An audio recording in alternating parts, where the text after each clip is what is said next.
Hello, नमस्कार दोस्तों। आज हम जानेंगे मॉनेटरी पॉलिसी के बारे में। हम अक्सर समाचारों में, न्यूज चैनल्स पर मॉनेटरी पॉलिसी के बारे में पढ़ते हैं। यह मॉनेटरी पॉलिसी क्या होती है और इसका आम जीवन पर क्या प्रभाव पड़ता है। हम में से अधिकांश लोगों को इसके बारे में मालूम नहीं होता है। तो आइए जानते हैं मॉनेटरी पॉलिसी क्या है, इसका आम जीवन पर क्या प्रभाव पड़ता है और एक साधारण व्यक्ति को इससे क्या फायदे होंगे, क्या नुकसान होंगे। क्या आप मॉनेटरी पॉलिसी को जानकर अपने इन्वेस्टमेंट को ग्रो कर सकते हो या अपने इन्वेस्टमेंट में होने वाले नुकसान से आप बच सकते हैं। आपके होम लोन पर इसका क्या प्रभाव पड़ेगा, आप गाड़ी ले रहे हैं तो उस पर इसका क्या प्रभाव पड़ेगा। इन सब चीज़ों को जानने के लिए हमें मॉनेटरी पॉलिसी को समझना बहुत ज़रूरी है। तो आइए जानते हैं मॉनेटरी पॉलिसी के बारे में। मॉनेटरी पॉलिसी एक ऐसा टूल है जिसके द्वारा सेंट्रल बैंक मनी की ओवरऑल सप्लाई को कंट्रोल करता है और इसके साथ में यह ध्यान रखता है कि इकोनॉमिक ग्रोथ भी बनी रहे, साथ ही साथ में एम्प्लॉयमेंट की स्थिति भी बनी रहे और सेंट्रल बैंक यह चेक करता है कि इन्फ्लेशन एक पर्टिकुलर स्टैंडर्ड से बियॉन्ड ना चला जाए। तो मॉनेटरी पॉलिसी को हमें डिटेल में समझने के लिए सबसे पहले हमें समझना होगा कि मनी सप्लाई क्या है। तो आइए समझते हैं मनी सप्लाई को। मनी सप्लाई को समझने के लिए हमें पुराने समय में जाना होगा। And let's just imagine and please close your eyes and imagine yourself in an island and imagine that you are growing wheat. आप गेहूं की खेती कर रहे हैं। अब आपके पास में गेहूं है। अब जब शाम को आप खाना खा रहे हो तो आप सोचते हो यार गेहूं की रोटी के साथ में दूध मिल जाता तो मजा आ जाता। तो अब आप क्या करोगे? तो अब आप एक ऐसे व्यक्ति को सर्च करोगे जिसके पास में गाय या भैंस हो और जिसे गेहूं की रिक्वायरमेंट हो और उससे आप दूध ले सको और उसके बदले में उसे गेहूं ऑफर कर सको। एंड नाउ इमेजिन दैट आपको एक ऐसा व्यक्ति दिख गया है। आपको एक ऐसा व्यक्ति दिख रहा होगा जिसके पास में गाय भैंसे है। तो अब आप उसे गेहूं दे दीजिए और उसके बदले में दूध ले लीजिए। So now you can open your eyes. और अगर आपको यह चीज़ समझ में आ गई है तो इन ओपन आइज से देखिए, आपके मोबाइल पर सब्सक्राइब का बटन दिख रहा होगा और आपको चीज़ें समझ में आ रही हैं तो इसे आप एक बार प्रेस कर दीजिए, 2 बार प्रेस मत कीजिएगा। So let's move ahead. अब हमने देखा कि हमने उसे गेहूं ऑफर किया और उसके बदले में दूध ले लिया। Then this system is called the barter system. अब आप सोच रहे होंगे जब बार्टर सिस्टम एग्जिस्ट था तो मनी सिस्टम की कहाँ आवश्यकता थी। आपने देखा होगा कि बार्टर सिस्टम में बहुत सारी असुविधाएं थी, इनकन्वीनियंस थी। बार्टर सिस्टम में आपको एक ऐसे व्यक्ति को सर्च करना होता था जिसको ऐसी चीज की रिक्वायरमेंट थी जो चीज आपके पास में है और उसके पास में वो चीज है जिसकी रिक्वायरमेंट आपको है। ऐसे व्यक्ति को सर्च करने में बहुत असुविधा होती थी। दूसरी चीज ये थी कि जो वस्तुएं आपस में आप आदान प्रदान करते थे उनकी कुछ मियाद होती थी, कुछ समय सीमा होती थी। उस समय सीमा के बाद में वो वस्तुएं क्षरण हो जाती थी, नष्ट हो जाती थी, उनमें कीड़े लग जाते थे। तो जो मीडियम था, मीडियम ऑफ एक्सचेंज था, गुड्स, इनको स्टोर करना बहुत ही कठिन था। साथ में गुड्स पेरिशेबल नेचर की होती थी। लेकिन जब मनी सिस्टम आया तो क्या हुआ कि मनी को स्टोर करना बड़ा इजी था। मनी एक एक्सेप्टेबल मीडियम था, हर कोई मनी को लेने के लिए इजीली तैयार था। अब जैसे इसी एग्जाम्पल में मान लो आपको गेहूं बेचना है तो आप किसी भी ऐसे व्यक्ति को गेहूं बेच देंगे जिसे गेहूं की रिक्वायरमेंट है, भले ही उसके पास में वह चीज है या नहीं है जिसकी रिक्वायरमेंट आपको है। अब आपको वह गेहूं के बदले में पैसे दे देगा और अब आप इस पैसे को इजीली स्टोर कर लोगे और इस पैसे को फ्यूचर यूज में ले लोगे। अब आपको दूध की रिक्वायरमेंट है तो आप दूध वाले के पास में जाओगे और इस मनी को देके उससे दूध ले लोगे। तो money become a liquidated medium, a easy way, and money is become a common acceptable medium. लेकिन इस मनी के साथ में भी कुछ समस्याएं हैं। तो आइए जानते हैं ये समस्याएं क्या है। मान लीजिए मार्केट में 1 किलो आम के भाव है 100 रुपए किलो। अब कल को यदि किसी कारणवश आम के भाव हो जाते हैं 200 रुपए किलो, तो अब आप 100 रुपए में कितने आम लोगे? पहले आप ले रहे थे 100 रुपए में 1 किलो आम, अब आपको 100 रुपए में मिलेंगे मात्र आधा किलो आम। तो मनी की परचेजिंग पावर घट गई या बढ़ गई? घट गई। क्यों? क्योंकि पहले आप ले रहे थे 1 किलो आम, अब 100 रुपए में आपको मिल रहे हैं आधा किलो ही आम। तो मनी की परचेजिंग पावर घट गई। तो आप क्या किसी भी ऐसी करेंसी को मीडियम ऑफ एक्सचेंज बनाना चाहेंगे जो स्टेबल नहीं है? आज जिसका भाव 100 रुपये है, कल 200 रुपये है, वापस 150 रुपये आ गया। तो मनी का स्टेबल होना बहुत जरूरी है। तो आप किसी भी ऐसी करेंसी को मीडियम ऑफ एक्सचेंज नहीं बनाना चाहेंगे जो स्टेबल नहीं है, जो बहुत ज़्यादा वोलेटाइल है। तो इसीलिए मनी को मीडियम ऑफ एक्सचेंज बनने के लिए स्टेबल होना बहुत जरूरी है। तो अब आप समझ गए होंगे सेंट्रल बैंक मनी की सप्लाई को क्यों कंट्रोल करना चाहता है, इन्फ्लेशन को क्यों कंट्रोल करना चाहता है।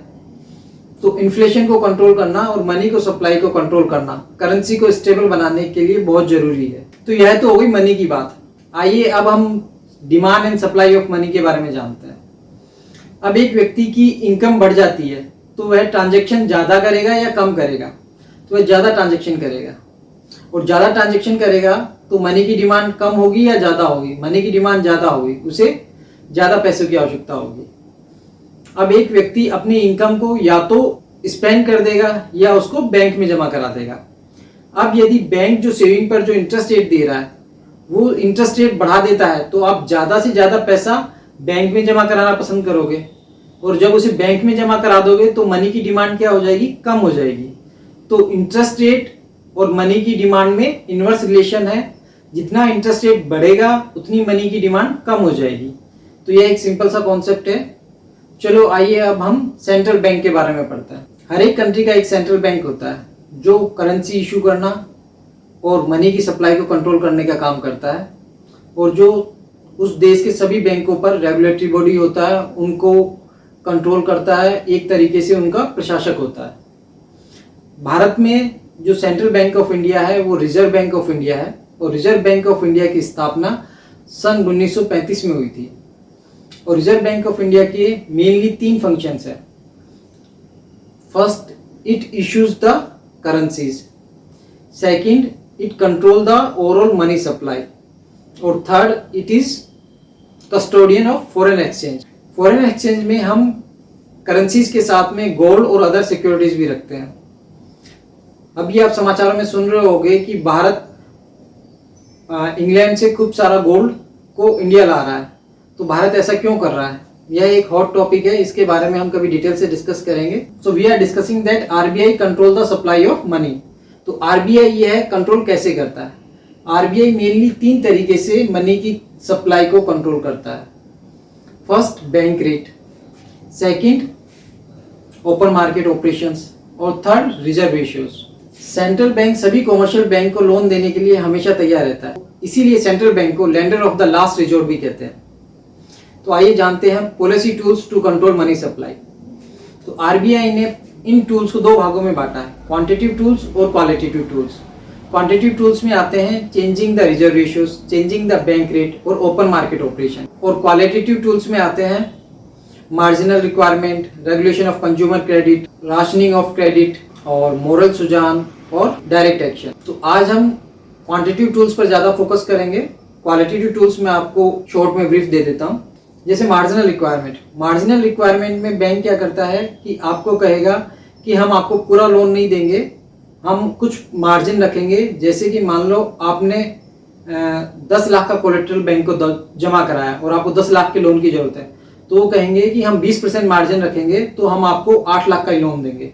तो ये तो है marginal requirement. Second is regulation of consumer credit. जैसे ही कोई कंज्यूमर कोई लोन लेता है तो बैंक या उसका टेन्योर डिसाइड करता है। कई बार ये डिसाइड करता है कि आप कोई भी लोन ले रहे हो तो उसका 15% आप उसका डाउन पेमेंट दोगे, इंस्टॉलमेंट क्या होगा। तो यह सब कंज्यूमर क्रेडिट कहलाता है। Third is credit rationing. RBI यह डिसाइड कर सकता है कि आप किस सेक्टर को कितना % लोन दें। आरबीआई कभी किसी को इंसेंटिव कर सकता है, जैसे कि एग्रीकल्चर सेक्टर को कह दे कि आप इसमें 50% तक लोन दे सकते हो। कभी किसी सेक्टर में कम लोन देने के लिए भी डायरेक्ट कर सकता है कि आप इस सेक्टर में 20% से ज़्यादा लोन डिस्ट्रीब्यूट ना करें। तो this is called the credit rationing. Third is moral suasion. Moral suasion में आरबीआई कुछ एडवाइस और सजेस्टिव डायरेक्शंस इशू करता है जिनको बैंक चाहे तो माने या ना माने, लेकिन वो एक मोरल सुजैन है। तो इसके थ्रू भी आरबीआई मनी सप्लाई को कंट्रोल करने की कोशिश करता है। Fifth is direct action. Direct action में आरबीआई उन बैंकों को पुनिश कर सकता है जो आरबीआई की गाइडलाइंस को फॉलो नहीं कर रहे हैं। कई बार ऐसा होता है कि कई बैंक केवाईसी नॉर्म्स फॉलो नहीं कर रहे हैं या कुछ नहीं कर रहे हैं, तो आरबीआई उनके ऊपर कुछ फाइन लगा देता है किसी तरह की पनिशमेंट उन्हें दे देता है। तो now we will focus on quantitative tools. So first let's start with the bank rate. Bank rate is the rate at which RBI gives loans to the commercial bank. लेकिन जब बैंक रेट पर RBI loan देता है तो commercial bank को collateral जमा कराने की जरूरत नहीं होती है। Second is open market operations. Open market operations में आरबीआई गवर्नमेंट के बिहाफ पर सिक्योरिटीज बाई और सेल करता है, और सिक्योरिटीज बाई और सेल करके जो मार्केट में मनी सप्लाई को कंट्रोल करता है। जब आरबीआई सिक्योरिटीज को सेल करता है तो वो लिक्विडिटी को अब्जॉर्ब कर लेता है, मनी को अब्जॉर्ब कर लेता है, पब्लिक से पैसा लेके अपने पास में जमा कर लेता है और मनी की सप्लाई को कंट्रोल करता है। और जब आरबीआई को इकोनॉमी में मनी इन्फ्यूज करनी होती है तो वह सिक्योरिटीज को बाई कर लेता है, पब्लिक से सिक्योरिटीज बाई कर लेता है और मार्केट और अपने पास से पैसा पब्लिक को दे देता है।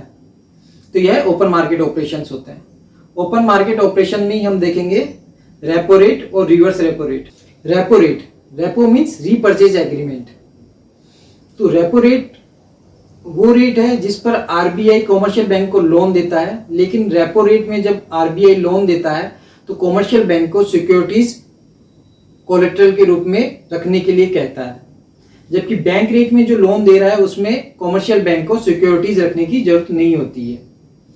इसमें रीपर्चेज का मतलब है कि बैंकों को ये securities after a certain period और सर्टेन प्राइस पर वापस बाई करनी होगी, इसीलिए इसे रीपर्चेज एग्रीमेंट बोलते हैं। और जो रेपो रेट पे जो लोन होता है वो बहुत शॉर्ट टर्म के लिए होता है, 1 to 14 डेज के लिए।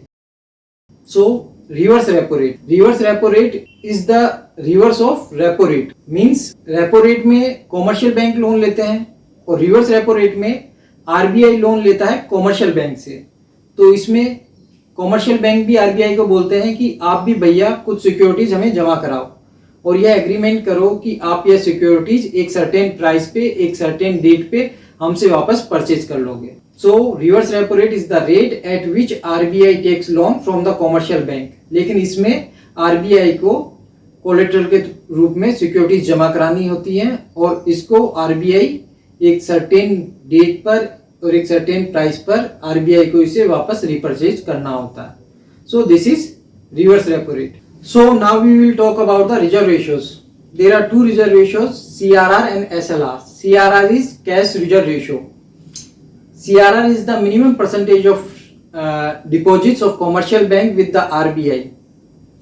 कॉमर्शियल बैंक के पास में जो डिपॉजिट है उसका सर्टेन परसेंटेज कैश के रूप में आरबीआई के पास में जमा कराना होता है। और इन एसएलआर में कॉमर्शियल बैंक के पास में जो डिपॉजिट है उसका certain percentage, minimum percentage RBI के पास में लिक्विड कैश के रूप में, जिसमें गोल्ड और गवर्नमेंट सिक्योरिटीज और ट्रेजरी बिल्स भी आते हैं, उसके रूप में आरबीआई के पास में जमा कराना होता है।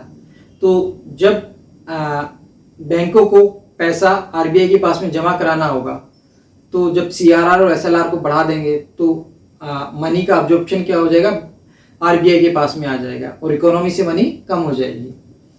तो यह मनी सप्लाई को करने के टूल्स हैं। अब यदि हम CRR, SLR, bank rate, repo rate और रिवर्स रेपो रेट इन सभी को बढ़ा दें तो मनी की सप्लाई कम होगी या ज़्यादा होगी, आप सोच के बताइए। अगर यदि हम इन सभी को बढ़ा देंगे तो मनी की सप्लाई कम होगी। क्यों? क्योंकि सीआरआर को बढ़ाने से, एसएलआर को बढ़ाने से भी मनी की सप्लाई कम होती है, जैसा कि मैंने पहले बताया। अगर आप रेपो रेट बढ़ा दोगे तो बैंकों को लोन महंगा मिलेगा और बैंकों को जब लोन महंगा मिलेगा तो बैंक कस्टमरों को भी महंगा लोन देंगे और जब कस्टमरों को महंगा लोन मिलेगा तो कस्टमर कम से कम लोन लेने की कोशिश करेगा, तो मार्केट में मनी की सप्लाई कम हो जाएगी। इसी तरीके से रिवर्स रेपो रेट, जब रिवर्स रेपो रेट आप बढ़ा दोगे अर्थात आरबीआई आपको ज़्यादा इंटरेस्ट रेट पे कर रहा है तो बैंक क्या करेंगे, बैंक ज़्यादातर पैसा आरबीआई के पास जमा करा देंगे जिससे कि आरबीआई से वो इंटरेस्ट रेट ले सकें और जो भी कस्टमर से जो लोन देंगे वो जो आरबीआई का जो इंटरेस्ट रेट है उससे ज़्यादा पे देने की उसको कोशिश करेंगे। तो इससे भी क्या, मनी की जो सप्लाई है वो कम होगा। So that's all about today's video. अगर आपको यह वीडियो पसंद आ रहा है तो please like, share and subscribe. अगले वीडियो में बहुत कुछ है। अगले वीडियो में हम मनी सप्लाई का नेक्स्ट पार्ट देखेंगे। एक इम्पोर्टेंट कॉन्सेप्ट लिक्विडिटी ट्रैप, उसको हम समझेंगे, और बॉन्ड यील्ड और मार्केट में मनी का क्या रिलेशन है, इस चीज को हम समझेंगे। So goodbye. जाने से पहले there is a very hot heat wave, जानवरों को और पक्षियों का ध्यान रखिए और मोबाइल पर स्क्रीन टाइम कम से कम रखिए। आप ज़्यादा कॉन्सेप्ट मोबाइल में समझने की बजाय बुक्स को रेफर कीजिए, books are the better source. हाँ, अगर आपको वीडियो पसंद आए तो लाइक शेयर और सब्सक्राइब जरूर कीजिएगा।